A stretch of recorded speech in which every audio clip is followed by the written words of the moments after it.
Bonjour et bienvenue dans ce nouveau numéro de C'est la santé, votre magazine où chaque semaine, médecins et spécialistes de la PHM vous apportent leur lumière sur un thème de santé.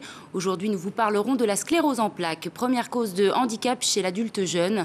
Cette affection neurologique évolutive touche 80 000 personnes en France. Quels en sont les symptômes? Qui peut être touché? Où en est la recherche? Pour répondre à ces questions, un spécialiste et une patiente, le professeur Jean Pelletier, neurologue à l'hôpital de la Timone. Bonjour. Bonjour. Et Dominique Gagioli, vous êtes malade de sclérose en plaques depuis à peu près 17 ans. Tout à fait. Merci à tous les deux d'être venus sur ce plateau. Puis avant de vous donner la parole, je vous propose tout de suite de prendre la direction de l'hôpital de la Timone pour regarder un reportage sur la sclérose en plaques. La sclérose en plaques est une maladie neurologique auto-immune du système nerveux central, cerveau et moelle épinière. Multifactorielle, elle provient aussi bien d'un terrain génétique prédisposant que de facteurs environnementaux liés par exemple à l'alimentation. Donc c'est une maladie chronique qui touche les sujets jeunes. Elle débute en général entre 25 et 35 ans. Et c'est une maladie qui est chronique. Une fois, quand on a commencé une sclérose en plaques, on va garder cette maladie tout au long de sa vie, comme le diabète ou l'hypertension. C'est le système immunitaire, le système de défense de l'organisme, qui se trompe de cible, qui prend un petit bout du système nerveux central pour un corps étranger ou un virus, un microbe, et qui va donc créer une réaction de défense contre ce qu'il prend pour un corps étranger. Donc il va créer une réaction inflammatoire. Et la cible de cette réaction inflammatoire, c'est la gaine qui entoure les fibres nerveuses. Le système nerveux est constitué de neurones, c'est des fibres, des cellules particulières puisqu'elles ont un corps cellulaire et puis un grand prolongement qui sert à transmettre l'information. Et cette fibre nerveuse est entourée d'une gaine qu'on appelle une gaine de myéline. Donc la cible de cette réaction inflammatoire dans la sclérose en plaques, c'est cette gaine de myéline qui va être abîmée par la réaction inflammatoire. La maladie touche différents points du système nerveux central à différentes périodes de la vie, par épisode, que l'on appelle des poussées. Elle peut entraîner un handicap lourd au fil des années. L'IRM permet de voir l'importance de l'activité inflammatoire. Cet examen, en plus du dépistage, est beaucoup utilisé dans le cadre des essais thérapeutiques. La recherche progresse à grands pas et permet de développer des traitements qui, s'ils ne guérissent pas encore la maladie, en ralentissent la progression, voire la gèlent. Depuis avril 2007, en fait, il y a un nouveau traitement qui est arrivé, qui est un traitement d'un nouveau type. C'est un anticorps monoclonal, c'est un anticorps de synthèse qui permet de bloquer un des processus de l'inflammation. Une des avancées actuelles consiste à prendre le traitement en comprimé plutôt qu'en perfusion, ce qui améliore considérablement le confort des patients. Des initiatives nationales voient aussi le jour à travers les réseaux de soins. Donc on va avoir de plus en plus de traitements, ce qui permettra d'avoir aussi une prise en charge adaptée à la carte pour chaque patient. Chaque personne pourra avoir le traitement finalement qui lui correspond le mieux à une période de sa maladie. Il y a des réseaux de soins qui se sont mis en place dans chaque région pour essayer de coordonner les différents intervenants, les différents soignants entre eux, pour que les patients soient le mieux pris en charge, le mieux soignés possible. La maladie est souvent dépistée chez l'adulte jeune. Conserver un bon moral demeure toujours le meilleur atout pour la combattre. Moi, je le voyais vraiment que comme ça avant. À l'âge de 24 ans, j'avais plus que la tête qui bougeait, transportée d'urgence à l'hôpital, on ne savait pas d'où ça venait. Il m'a fait une ponction lombaire, sclérose en plaques. En fait, je l'ai appris le vendredi que j'avais la sclérose en plaques. Le lundi, j'apprenais que j'étais enceinte de mon deuxième enfant. Et enceinte, on n'a pas de poussée. On n'a rien du tout. Si j'écoute le professeur Pelletier, il faudrait que je sois enceinte tous les ans.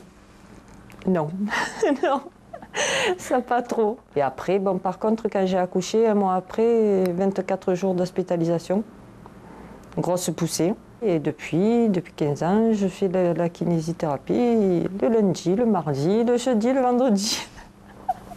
Après, je vis normalement. Je vis normalement, aucun souci. J'ai une voiture automatique, je me déplace très bien, je m'en sors très bien. Si je commence à m'endormir sur mes lauriers en me disant « Mon Dieu, tu es malade, il faut que tu fasses… » Non, non, ça non. J'ai accompagné ma fille quand elle faisait son basket, la grande aussi, elle fait des activités et je suis le mouvement. Même avec le fauteuil, je suis. Ça, il n'y a pas de souci. Arthur est toujours dans la partie. Alors Dominique Gagioli, on vous a vu dans ce reportage. Vous n'avez pas expliqué vraiment comment vous vous étiez rendu compte que vous aviez cette maladie. Quels en ont été les premiers symptômes? Les premiers symptômes, c'est en fait un gros choc émotionnel après la perte de mon frère unique. Il s'est avéré que mes jambes étaient bloquées et j'accompagnais tout simplement ma fille aînée à la maternelle et je suis tombée. Et impossible de me relever. Et après, ça a engendré pendant 3 jours et il n'y avait plus que la tête qui bougeait. Donc, suite à un choc, vous avez une sorte de paralysie. Tout à fait. Ça se passe toujours comme ça, professeur Pelletier? Non, non, pas toujours comme ça, parce que ça a été très bien dit dans le reportage, c'est une maladie qui touche le système nerveux que nous appelons, nous, central, c'est-à-dire le cerveau et la moelle épinière. C'est un petit peu l'ordinateur central qui dirige l'ensemble de notre organisme, et toutes les zones de ce système nerveux central peuvent être touchées. Ça peut être des troubles de la motricité, des paralysies, des troubles de la sensibilité. Un symptôme très fréquent, notamment chez la jeune femme, en tant que première poussée de la maladie, ce sont des troubles visuels. C'est de se réveiller un matin avec la vue qui n'est plus tout à fait bonne ou qui n'est pas bonne du tout, d'un côté. Et puis ce sont des symptômes qui sont au départ très fugaces, qui vont apparaître, disparaître, parfois d'ailleurs spontanément, ou sous l'effet de certains traitements. Vous voulez dire qu'on peut par exemple se réveiller un matin en n'y voyant presque plus rien et 1 heure après y voir correctement et du coup pas prêter plus attention? 1 heure après, non, quelques heures ou quelques jours après. Mais ça peut être suffisant pour qu'on n'ait pas le temps de consulter, on n'ait pas le temps de voir un médecin ou un spécialiste. Et puis les symptômes vont rentrer dans l'ordre spontanément, sans aucun traitement. Et puis d'autres poussées vont malheureusement intervenir par la suite qui vont permettre de faire le diagnostic de cette maladie. Quels sont les symptômes les plus courants? Vous l'avez dit, il y a ces troubles de la vue, il peut y avoir un problème moteur, mais encore des troubles de la sensibilité, ressentir des fourmillements par exemple pendant quelques jours. Et puis il y a un certain nombre d'autres symptômes qui sont cachés, que connaissent bien les malades, mais qui sont plus difficiles à authentifier, comme des troubles au niveau des urines, du contrôle des urines, des troubles au niveau du fonctionnement un petit peu intellectuel, ce qu'on appelle nous la concentration et l'attention. Et puis un symptôme qui est très fréquent, qui est probablement le plus fréquent, qu'on appelle la fatigue, qui n'est absolument pas spécifique, mais qui est quasiment permanent et de façon totalement indépendante des autres symptômes dans cette maladie. Vous, avec le recul, vous vous êtes peut-être aperçu que vous aviez eu finalement peut-être d'autres symptômes avant ce fameux choc et qu'en fait il a fallu attendre d'avoir peut-être un symptôme plus sévère, plus handicapant pour pouvoir aller consulter. Il s'avère qu'en 83, j'ai déjà eu une paralysie faciale. On pensait que c'était une paralysie faciale par rapport à un virus, parce que dans le collège où j'étais, il y avait déjà eu quelques paralysies. Mais en fait, 10 ans après, le gros choc m'a entraîné justement paralysie des membres inférieurs. 1 an après, perte d'une névrite optique du côté gauche, ce que dit M. Pelletier. Et puis, c'est des paralysies des doigts, enfin, les sensations, tout ce qui est sensation, c'est-à-dire l'ouïe, la vue, le toucher, il y a tout. Il peut y avoir donc un très grand laps de temps entre l'apparition des premiers symptômes et éventuellement les deuxièmes, plusieurs années peut-être entre chaque symptôme. Oui, alors il y a des formes évolutives un peu différentes. Il y a des formes qui peuvent être un petit peu d'emblée agressives, avec des poussées qui se succèdent très rapidement. Il y a des formes qu'on qualifie, nous, de bénignes, où les patients ou les patientes peuvent faire 3 poussées en 15 ans ou 20 ans. Donc c'est toujours un petit peu difficile d'en faire le diagnostic, et de façon moindre maintenant avec l'IRM, mais on est souvent amené à faire un diagnostic un petit peu rétrospectif, en récupérant par l'interrogatoire certains éléments qui sont passés inaperçus au sens du diagnostic antérieurement. Quelles sont les causes de cette affection ? Alors, comme ça a été dit aussi au niveau du reportage, actuellement on ne connaît pas les causes authentifiées de la maladie. Il y a probablement 2 grands facteurs qui interviennent. Un facteur de susceptibilité génétique. Susceptibilité ne veut pas dire maladie héréditaire, mais notre patrimoine est, on va dire, installé d'une certaine façon pour être plus sensible à d'autres facteurs. Et le deuxième grand facteur qui est incriminé, ce sont ce qu'on appelle nous des facteurs d'environnement. En sachant que... Juste, je vous arrête une petite minute parce que vous dites la susceptibilité génétique. Ça veut dire que c'est génétique ? Non, ça veut dire que notre patrimoine génétique est organisé d'une certaine façon pour mieux ou moins bien se défendre par rapport à certaines agressions. Donc c'est physique en fait, c'est constitutif de notre organisme. C'est constitutionnel, en sachant que la sclérose en plaques n'est pas une maladie génétique, pas une maladie à transmission héréditaire, mais notre agencement, notre patrimoine génétique est disposé d'une certaine façon pour être plus ou moins sensible, comme c'est le cas dans toutes les maladies auto-immunes. Et le deuxième grand facteur, ce sont ce qu'on appelle encore une fois les facteurs d'environnement, sachant qu'au jour d'aujourd'hui, aucun facteur d'environnement, qui soit alimentaire, virus, bactéries, climatique, toxique, n'ait pu être formellement identifié comme étant le facteur responsable. Quelles sont les hypothèses aujourd'hui, les différentes hypothèses, en tout cas les plus plausibles? L'hypothèse la plus plausible, c'est que Selon sur vous un terrain génétique prédisposé, qui est tout à fait normal, un certain nombre de facteurs puissent être déclenchants d'une réaction qu'on appelle, nous, auto-immune, qu'on dénomme auto-immune, c'est-à-dire que les défenses immunitaires qui sont là pour nous protéger, dans une certaine mesure, vont se retourner contre nous pour nous agresser. C'est vrai pour le psoriasis, qui est une maladie dermatologique, c'est vrai pour la sclérose en plaques, qui est une maladie neurologique. La différence, ce sont probablement les facteurs déclenchants qui en sont différents, et la cible qui est différente. La peau pour le psoriasis, le système nerveux, et la myéline pour la sclérose en plaques. La population la plus touchée par la sclérose en plaques, vous êtes l'exemple type, vous êtes jeune et vous êtes une femme, c'est ça? Dans 3/4 des cas, la maladie commence chez la jeune femme entre 20 et 30 ans. C'est la forme la plus classique qu'on appelle, nous, la forme rémitante, c'est-à-dire la forme qui évolue avec des poussées, en sachant qu'il y a un extrême inverse qui est plus fréquent chez l'homme, plus âgé, après 40 ou 50 ans, qu'on appelle la forme progressive, qui est une forme d'emblée progressive, dans laquelle il n'y a jamais de poussée, mais une perturbation progressive des fonctions du système nerveux, notamment sous la forme de troubles de la marche qui vont s'installer très progressivement dans le temps. Nous allons parler à présent des traitements. Je crois qu'il y a eu une grande évolution depuis une dizaine d'années dans les traitements de cette affection. À Marseille, nous avons la chance d'être dotés d'un centre de recherche IRM. Nous prenons donc la direction du CMRM. À tout de suite.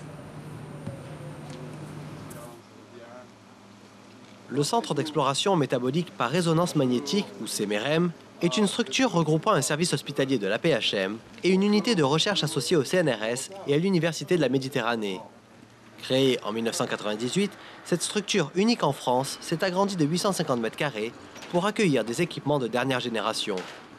Le temps était venu, après 10 ans d'existence, de passer à la vitesse supérieure, en quelque sorte, et nous avons pu obtenir les financements nécessaires à construire une extension du bâtiment initial qui était devenu trop petit, et de monter un plan de financement permettant d'acquérir 2 nouvelles machines. Le nouveau bâtiment a reçu 2 nouveaux appareils d'IRM, dont un de type Siemens Verio à 3 Tesla, c'est-à-dire plus de 60 000 fois le champ magnétique terrestre. Il est l'un des premiers de ce type livré dans le monde et le premier en France. Le fait d'avoir un aimant de ce type-là permet d'abord d'aller plus vite, d'obtenir des images beaucoup plus rapidement, ce qui veut dire que ça va être beaucoup plus confortable pour le patient, il va rester moins de temps dans l'appareil. Ensuite, on va avoir aussi un débit d'examen beaucoup plus important.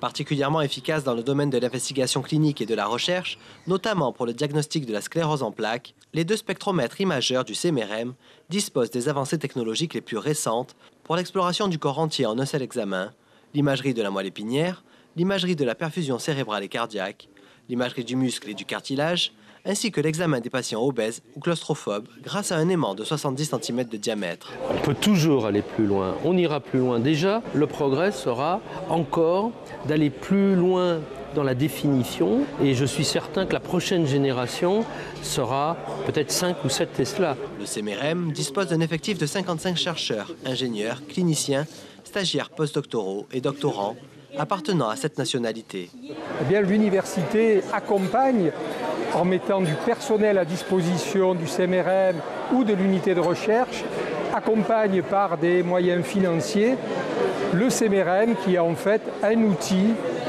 partie prenante d'une recherche à laquelle l'Université de la Méditerranée est tout à fait impliquée. L'ensemble des équipements et du personnel permettra au CMRM de conforter son leadership dans un contexte national et international particulièrement actif et compétitif. Dominique Gagioli, vous connaissez ce centre? Vous y avez été souvent? Oui, tout à fait.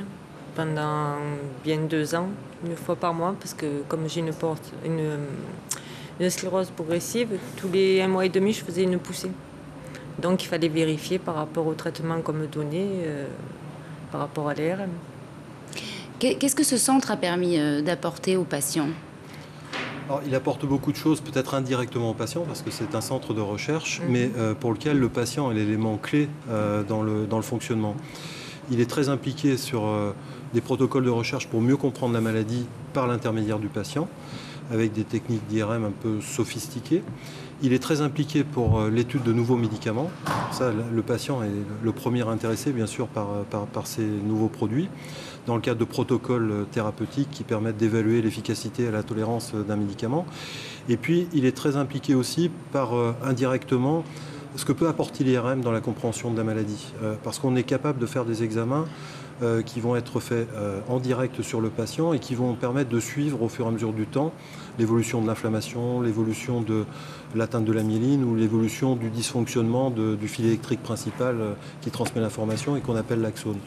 Donc c'est un centre qui est dévolu au patient, mais dans lequel le patient est l'élément principal pour mieux comprendre la maladie.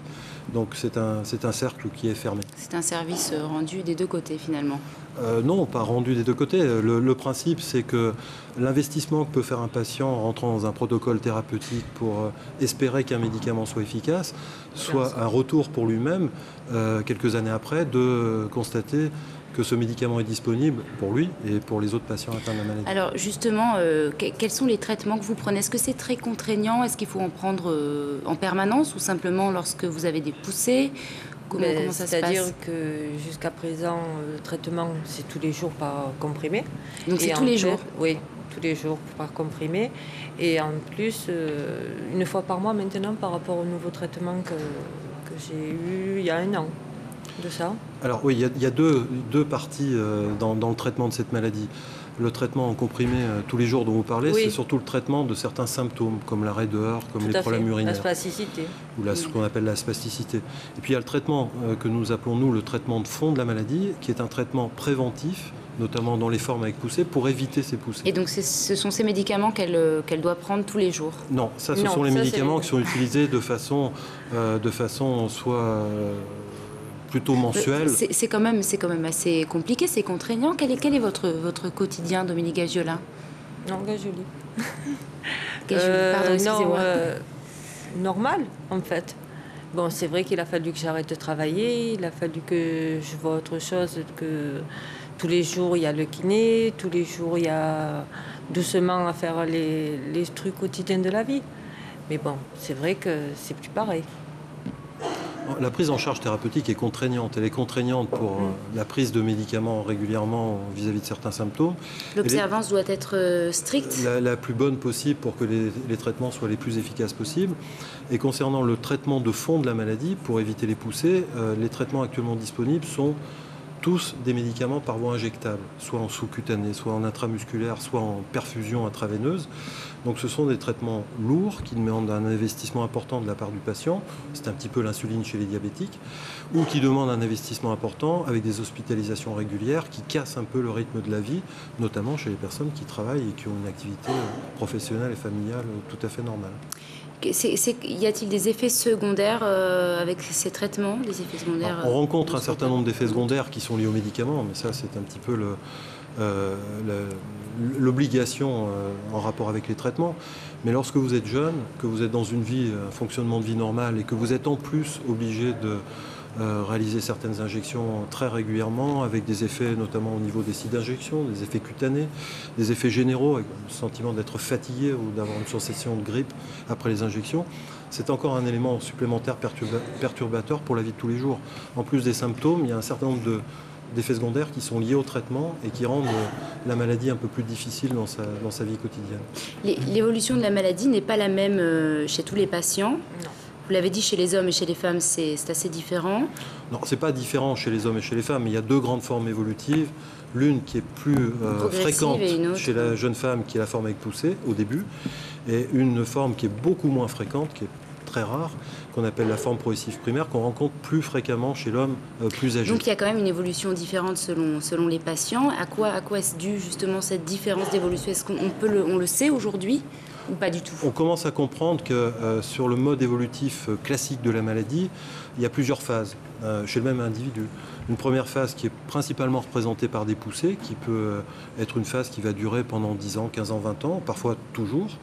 Et puis une phase qui souvent est dénommée secondairement progressive, parce qu'elle veut dire ce qu'elle veut dire, c'est-à-dire que les poussées ont tendance à disparaître, et puis l'évolution progressive de la maladie va se mettre en place, en général toujours marquée par des troubles de la marche, une réduction des facilités de marche au fur et à mesure du temps. On sait à quoi c'est dû Alors, on commence à comprendre, à savoir que les poussées sont principalement liées sous la responsabilité de l'inflammation. Chaque fois qu'une poussée arrive, à l'IRM, on est pratiquement capable de voir l'apparition d'une nouvelle lésion inflammatoire. Et puis au fur et à mesure du temps, cette inflammation va un peu se tasser et va se mettre en place à la place un mauvais fonctionnement du fil électrique qui permet le transfert de l'information et qui va un peu rendre compte du mode progressif de la maladie. Alors c'est très important de faire la différence parce que les traitements qui sont utilisés actuellement sont totalement différents. Les traitements dont on parlait à l'instant, qui sont des traitements par voie injectable, sont surtout orientés pour éviter les poussées, donc dans la phase inflammatoire. Et on utilise parfois d'autres thérapeutiques plus incisives, je n'ai pas dit plus agressives, mais plus incisives, comme les immunosuppresseurs, sous la forme de chimiothérapie, qui sont plus adaptés à la forme progressive de la maladie. Donc essayer de repérer le moment à partir duquel un patient va passer d'une forme à l'autre, c'est très important pour la modification du traitement. Et que faut-il faire pour ralentir cette maladie, mis à part les traitements? Je suppose que dans la vie quotidienne, il doit sans doute y avoir des choses à faire. Vous dites que vous faites des séances de kiné régulièrement, peut-être du sport, une alimentation particulière. Enfin, quels sont les conseils que vous donnez en général à vos patients? Vous, qu'est-ce que vous faites pour être mieux, tout simplement, tous les jours? Alimentation normale, tout à fait. Bon, prendre soin de soi. Mais c'est vrai que la fatigue, comme disait M. Pelletier, la fatigue est souvent très présente. Très présente. Et le moral aussi, vous disiez que c'était extrêmement important d'avoir un bon moral. Bon, évidemment, dans tous les cas, mais particulièrement dans des cas de ce genre de pathologie, puisque ça permet éventuellement de ralentir les poussées, peut-être, scientifiquement en tout cas? Probablement oui, même si ça n'est pas démontré scientifiquement, parce que c'est le contexte des maladies auto-immunes en général, les facteurs de stress au sens large du terme, pas que les facteurs émotionnels, mais les facteurs d'infection, les facteurs psychologiques, peuvent être des facteurs d'aggravation. Ça n'est pas la cause de la maladie. Puisque, vous le disiez tout à l'heure, vous aviez eu un choc émotionnel et c'est là-dessus qu'un des symptômes est apparu. C'est donc peut-être lié? Probablement parce que rentre en jeu... Dans les deux sens, du coup, peut-être? Probablement parce que rentre en jeu dans ces maladies auto-immunes un équilibre instable entre les bonnes défenses immunitaires et les mauvaises. Et tout ce qui va perturber cet équilibre va intervenir dans un sens positif ou dans un sens négatif. Alors, les patients disent souvent c'est un facteur de stress émotionnel, un divorce, un décès, la perte d'un emploi qui est responsable de ma maladie ou responsable de poussée. Non, ce n'est pas la cause, mais c'est un facteur qui va influencer l'équilibre instable dans le mauvais sens du terme et qui va entraîner des poussées ou qui peut révéler la maladie. En tout cas, faire la guerre aux idées reçues aussi, parce qu'il y en a des idées reçues, est un bon moyen de ne pas aggraver la situation en tout cas. Professeur Pelletier et puis Dominique Cagioli, nous allons tout de suite passer au jeu Le vrai ou faux.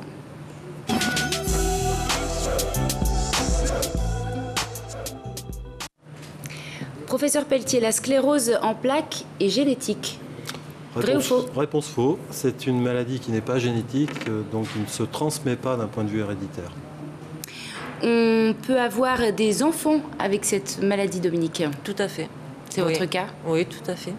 C'est même souhaitable, vous le disiez à un moment. Alors sur le principe théorique, c'est souhaitable parce que la grossesse est probablement le meilleur traitement dont on dispose actuellement. D'un point de vue pratique, la réponse est ne pas contre-indiquer une grossesse chez une jeune femme qui est atteinte de sclérose en plaques. Troisième affirmation, on ne peut pas se faire vacciner lorsqu'on est atteint de sclérose en plaques. Réponse faux. Aucune étude scientifique n'a montré un lien quelconque, que ce soit vis-à-vis du déclenchement de la maladie ou vis-à-vis de l'aggravation de la maladie par les vaccinations, notamment la vaccination contre l'hépatite B. Et puis enfin, Dominique, on termine avec vous. On ne peut pas vivre normalement avec cette pathologie, vrai ou faux? Si. Oui, il faut avoir le moral. Donc c'est faux? C'est faux, tout à fait. Merci beaucoup à tous les deux d'être venus sur notre plateau. En tout cas, voilà, c'est la fin de cette édition. Je vous remercie de l'avoir suivi. On se retrouve la semaine prochaine pour un nouveau numéro de C'est la santé.